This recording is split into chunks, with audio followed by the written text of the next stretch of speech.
그래서 미국은 상원하고 하원이 전략 전술에 나눠져 있어요. 바이든은 4년 대통령이고요. 그러면 하원이 중요한 거예요. 사실은 앞으로 2년이 좀 걱정돼요. 세계적 리더 국가임에도 불구하고 친환경에서는 전혀 리더십이 없어요. 그 자리를 누가 뺏어나면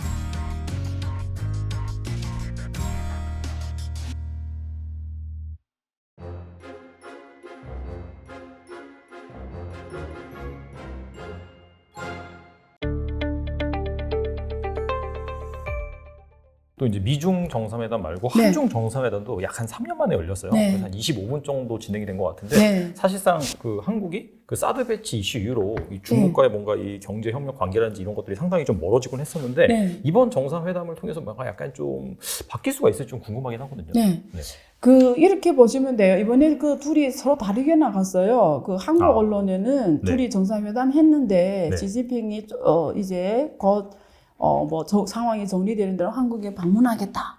이런 게 한국 언론 나갔는데 맞아요. 네. 중국 언론에는 그걸 뺐다 그러면 건 모르겠는데 어쨌든 없어요. 그 내용이. 그래서 뭘 설명하냐면 이거는 한국은 어차피 윤석열 정부는 시진핑이 방한하기를 원해요. 이거는 관계 어떨지 떠나서 일단. 네. 근데 시진핑이 방한 여부는 한국이 어떻게 하냐에 따라 달라져요. 그게 무슨 말이냐? 이번에 여러분들이 그 시사를 보는 분들은 아실 텐데 그 한 아시안 회의에서 캄보디아에서 열린 한 아시안 회의에서 무슨 말을 했냐면 캄보디아 프놈펜에서 지난 11월 11일 윤석열 정부가 한국 버전의 인태 전략을 발표했어요. 이거 아마 모르는 분들이 있을 것 같아서 제가 강조할게요. 이게 한국 버전의 인도 태평양 전략입니다. 그러니까 한국이라는 나라가 지금까지는 미국하고 중국 사이에서 모호한 전략을 취했어요. 문재인 정부 때는 균형 전략을 취했어요. 아시죠? 네네. 예. 근데 이번에 윤석열 정부는 전 정부하고 다른 게 뭔지 알아요? 확실한 로스를 정한 거예요. 맞아요. 네. 근데 그거 표현을 뭐라고 하냐면 이번에 정리가 돼서 발표가 된 겁니다. 그래서 제가 이거 한국 외교부 홈페이지에서 그대로 갖고 온 거예요. 올렸어요, 홈페이지에. 지금 윤석열 정부가 말하는 한국 버전의 인도 태평양 전략이 무슨 뜻이냐를. 여러분, 외교부 홈페이지에 가면 있습니다. 가서 보시고요. 제가 요약해서 말할 거예요. 뜻은 이런 겁니다. 앞으로 한국은 새로운 인도 태평양 전략을 하겠는데 이 내용이 뭐냐면 자유, 평화, 번영의 3대 비전을 바탕으로 자유란 단어가 들어가서 이게 중요합니다. 네네. 누굴 의식했는지 알겠죠? 네네. 자유, 평화, 번영의 3대 비전을 바탕으로 이거는 미국식 가치 이념이에요. 그러니까 이거는 미국식으로 미국하고 같이 간다는 뜻이에요. 자유, 평화 이게 미국이 내세우는 동맹국가를 같이 가게 하는 이념이잖아요. 자, 이 말을 제가 우리말로 하면 우리 일상 용어를 하면 미국 중심의 가치 동맹으로 가겠다 이렇게 보시면 되고요. 다 두 번째 말은 뭐냐면 포용, 신뢰, 호혜의 3대 협력 원칙 하에 다시 자유, 평화, 번영의 3대 비전을 바탕으로 포용, 신뢰, 호혜의 3대 협력 원칙 하에 인도 태평양 전략을 이행할 것이라고 밝혔어요. 이번에 11월 10일 캄보디아에서 네네. 아시안 전략에서 한국 버전이 인태 전략을 발표했는데 인태 전략은 미국 겁니다. 미국 거예요. 근데 윤석열 정부에서 처음으로 확실한 자기 그 전략을 그러니까 어떤 중요한 아시아에서 중요한 국가로서 처음 전략적 비전을 확실하게 말한 거예요. 그래서 한마디로 자유, 평화, 번영의 3대 비전을 바탕으로 이 말은 일상 말하면 난 미국 동맹으로 확고하게 가겠다는 거고. 자, 두 번째 말은 포용, 신뢰, 호의 3대 협력 원칙 하에 왜 이 말이 나왔냐. 여기서 키워드는 포용입니다. 포용. 이거 누굴 의식하냐면 중국을 의식한 거예요. 뭔지 알겠죠? 그러니까 나는 미국 중심의 가치 동맹으로 가는데 그렇다고 해서 우리가 필요한 협력자를 누구를 배척하는 거 아니다. 그렇다고 이게 특정 국가를 배척하는 거 아니다. 그래서 포용을 한다는 거죠. 다름을 인정한다는 거예요. 그래서 이거는 중국을 의식해서 포용, 신뢰, 호혜의 3대 협력 원칙하에 인도 태평양을 이행할 것이다. 이 표현을 썼어요. 그래서 제가 생각하는 거는 긍정적으로 보면은 확실하게 뭘 하겠다라는 게 정했다라는 면에서 긍정적이고 두 번째 여기에 이런 말이 있어요. 이 말이 아주 묘한 말인데 이 윤 대통령이 이런 말을 했습니다. 힘에 의한 일방적 현상 변경을 반대한다. 이게 한국의 입장이다. 힘에 의한 일반적 현상 변경을 반대한다라는 거를 이게 한중 정상회담에서도 말해요. 그러니까 무슨 뜻일 것 같아요? 우리 일상말로 하면 난 지금이 이게 좋은데 누가 내가 갑자기 커질 때서 질서를 바꾸려고 하는 건 반대한다. 누구를 말하는 것 같아요? 아무래도 좀 중국 아니에요? 그렇죠. 네. 그래서 그거예요. 이게 중요하죠. 그래서 앞으로 한중 간의 협력에 있어서 변수는 계속 존재하는데 제일 큰 변수 그래서 윤석열 정부의 도전입니다. 근데 이번에 의식은 해서 최대한 또 너무 그 중국을 자극 안 하려고 노력도 했어요. 이번에 그 G20 회의에서. 네. 근데 어쨌든 앞으로 사드가 또 어떻게 되냐에 따라서 왜냐면 지금 윤석열 정부가 지금 추가 설치를 확실하게 한다 했잖아요. 네. 거기에 따라서 또 변할 거고요. 또 이게 확실하게 지금 이 노선을 정했기 때문에 근데 경제적으로는 중국하고 과거에도 같이 했고 오늘도 같이 하고 미래도 같이 하는 건 운명이기 때문에 또 변할 수 없는 사실입니다. 그런 면에서 윤석열 정부가 이런 인태 전략을 제시하고 어떻게 중국이라는 이 차이나 리스크를 잘 관리하냐는 여기서 하우가 안 나왔어요. 하우는 안 나왔어요.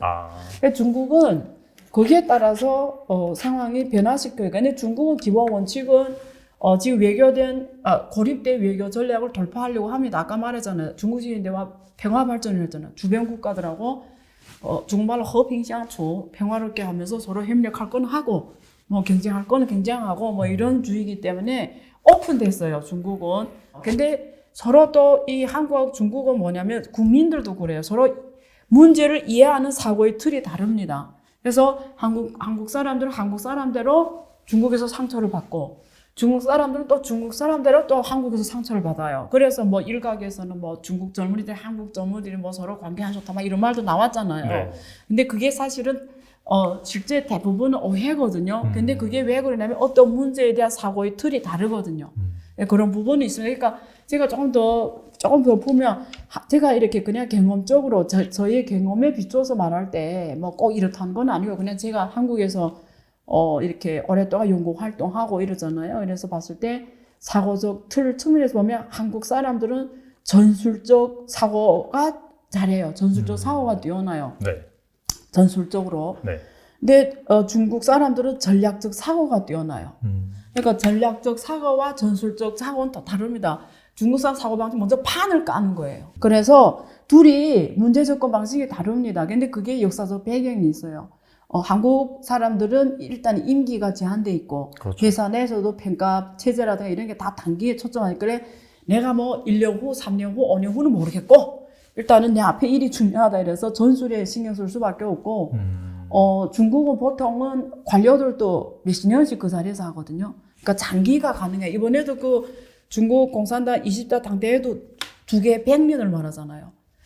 한국은 관료들이 100년이란 단어 쓰는 거 봤어요? 약간 좀 그 말이 안 되죠. 한 번도 안 들어봤죠. 그렇죠. 너무 안 미래라고 들어봤죠. 하니까. 근데 네. 중국은 100년을 얘기하고 있거든요. 그래서 작년에는 중국 공산당 설립 1921년이니까 2021년은 중국 공산당 창립 100주년이었어요. 그래서 중국 공산당 100주년에 어떤 목표를 실행하고 두 개의 100년이라고 하거든요. 2049년은 중화민공화국 창립 100주년이에요. 1949년이 됐거든요. 그래서 목표가 뭐냐면 2049년은 사회주의 현대화 강국을 만들겠다라는 거는 우리말로 말하면 일상말로 하면 강국이 되겠다라는 거거든요. 그래서 이렇게 100년의 목표를 말할 수 있는 건 전략 문제거든요.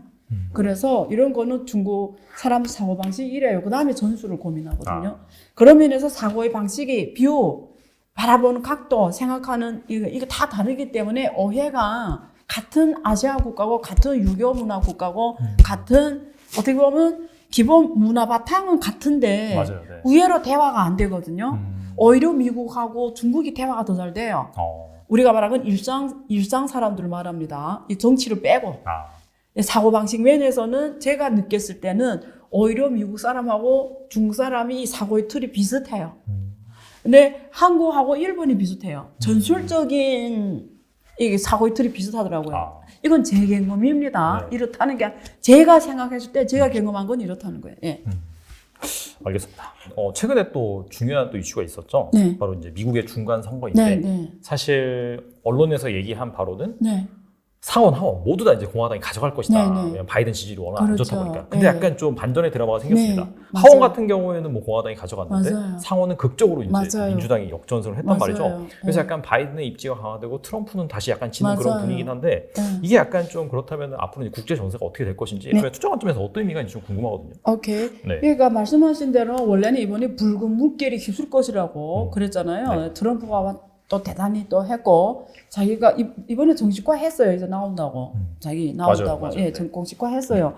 그래서 이번에 이 선거가 트럼프한테 되게 중요했고 바이든한테도 되게 중요했어요. 그래서 전문가들은 거의 대부분 오피니언 리더들은 이번에 공화당이 상원, 하원 다 장악한다고 했거든요. 근데 지금 결과적으로는 하원은 확실히 장악을 했고 상원은 일단은 선전해서 지금 바이든의 어깨에 힘이 좀 들어갔죠. 네. 근데 하원은 미국의 상원과 하원 역할이 다릅니다. 제가 이제 말씀드린 대로 미국의 상원은 국회의원들 중에 상원은 뭐 하냐면 6년씩 임기예요. 아. 하원은 2년 임기예요. 아. 그게 무슨 말이냐면 이제 제가 말한 그 흐름이에요. 2년이니까 코앞이니까 전술적 문제만 다뤄요. 상원은 6년이니까 미국의 전략적 문제만 다뤄요. 그러니까 미국의 미래 발전, 장기 발전을 위한 의제는 다 상원에서 다루고 올해 경제를 어떻게 해야지, 내년에 어떻게 해야지 이런 경제적 문제는 다 하원에서 다룹니다. 중국의 양회처럼. 그러니까 하원은 단기 문제를 다뤄요. 근데 그러니까 상원 군사적 문제, 안보 문제, 외교 문제 다 상원에서 해요. 전달됐죠. 그래서 미국은 상원하고 하원이 전략 전술에 나눠져 있어요. 자, 근데 바이든은 4년 대통령이고요.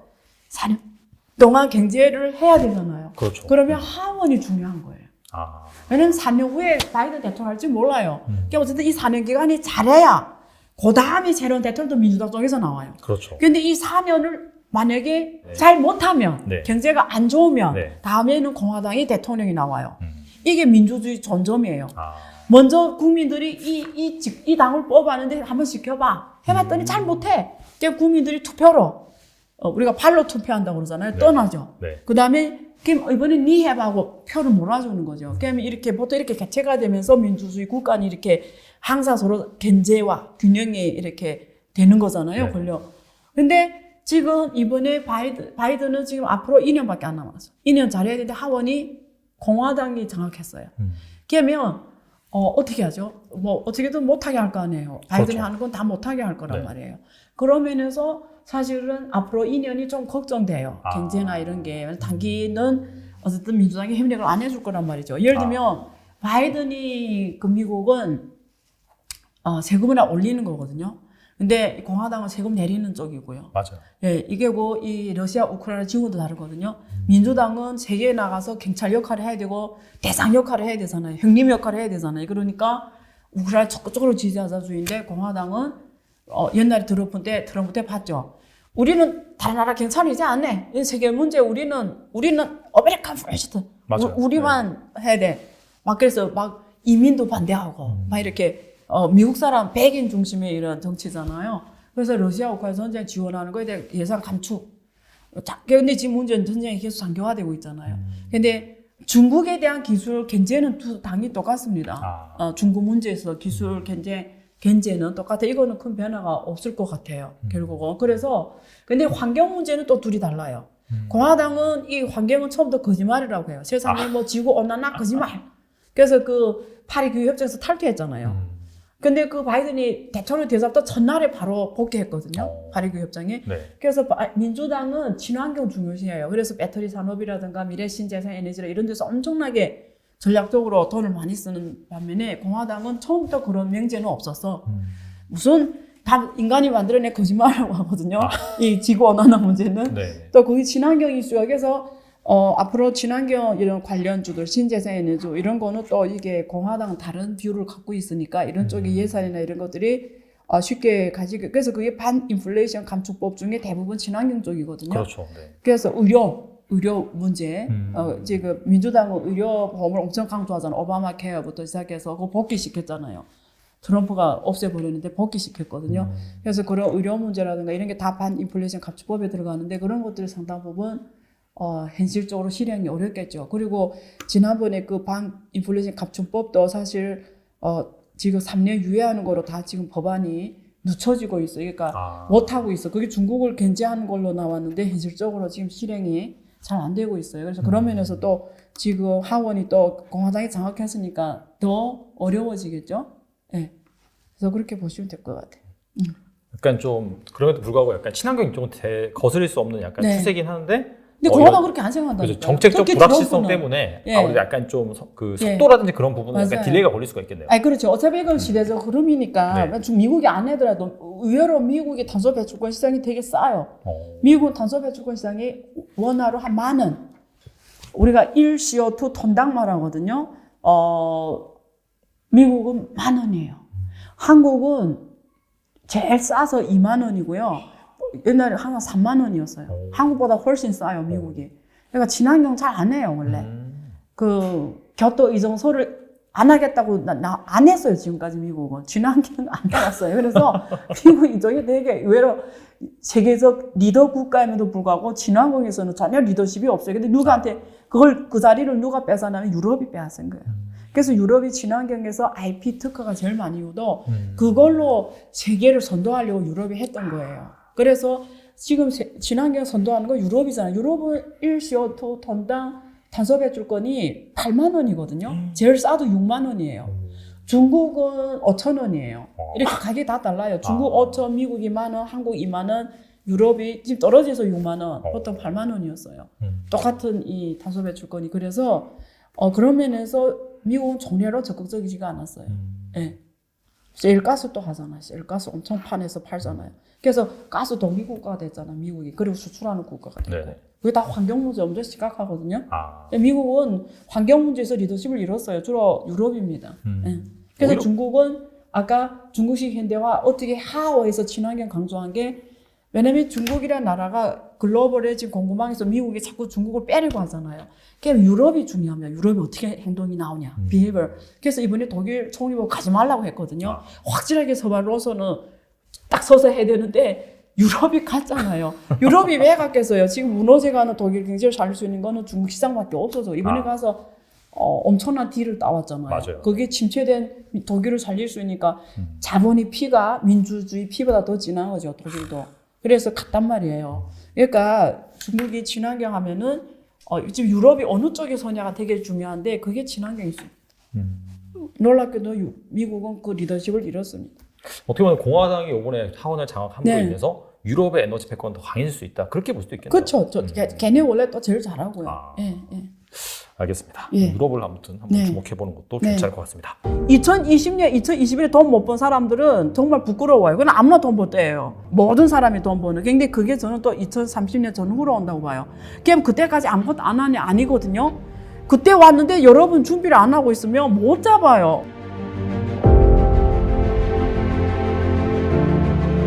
그럼 여러분 기술의 판이 바뀐다라는 거예요. 지금은 또 새로운 기술을 기반으로 해서 새로 50년 주기가 시작되는 시점에 와 있다. 근데 여러분 운 좋게 지금 이 시장에 숨쉬는 사람들은 그 50년 기회가 한번 잡을 수 있게 됐다라는 거예요. 어려운 게 아니거든요. 사람들 어렵게 보거든요. 투자라고 하면은 전혀 아닙니다. 모를 때는 어려워요. 알면은 쉽거든요.